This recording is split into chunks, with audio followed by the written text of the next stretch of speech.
What is up, guys, and welcome back. So now you can see that we have added a new subdomain name, s3.completewpcourse.com. This root is under subdomains /s3.completewpcourse.com. What I have to do, I have to just hit files, and it will take me to the new files page where I have to move to the file manager. Okay, here it is. I have to just click it, and it will take me to the file manager where I have to just add that file, the WordPress file. I'm going to go to the subdomains right here, and here should be my subdomain name. Okay, here it is.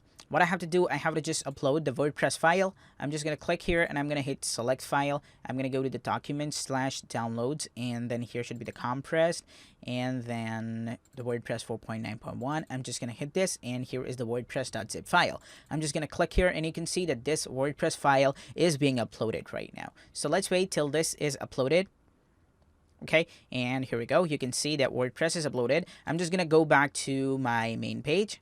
And there we go. I'm going to click here, and here it says the extract. I'm just going to hit this, and you can see it says extract files. I'm going to click extract files, and it's going to extract the files. I'm just going to hit close right now.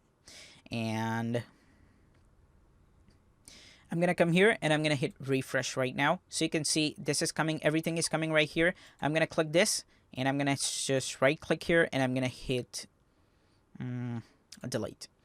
Script trash and delete and confirm. And you can see it has been deleted. Now let's see if our website is running. So I'm going to click s3.completewpcourse.com, and let's see if this is running.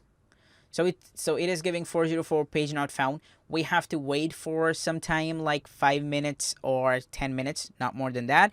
And when it is done, I'll be back. So I'm just pausing my video right now.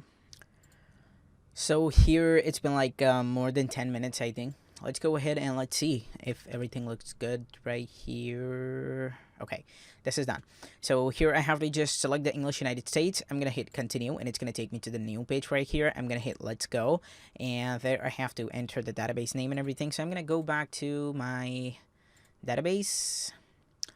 Here I'm going to select my SQL database, and I'm going to close this window right here, and this as well.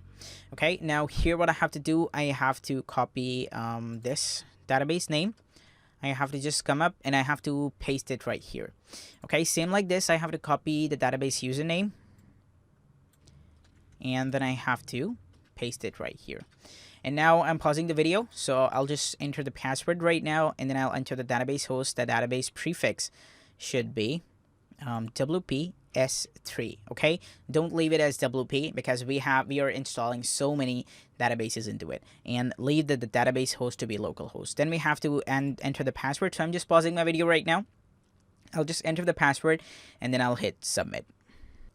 Okay, here we go. It says, all right, Sparky, you've made through the part of installation. WordPress can now communicate with your database. If you're ready, time now to run the installation. And here we go. Now I have to enter the site title. So my site title is, the name is going to be a business site. So I want to create a business site. So I'll be just choosing next door events. So I want to create a website for this, okay? I'm just done with this. Okay, what I have to do, I have to choose the username. Okay, so my username is going to be this, and my password should be hidden, and I'm going to enter the password right now. And now I have to enter the email address, and I have to just, I'm not discouraging the search engine. Why would I? Okay, I'm just going to click install WordPress, and now you can see that WordPress should be installed right now. So I'm just going to go ahead and I'm going to hit login, and now you can see that I'll be taking to the login page. And now here I have to enter the username, and then I have to enter the password right here.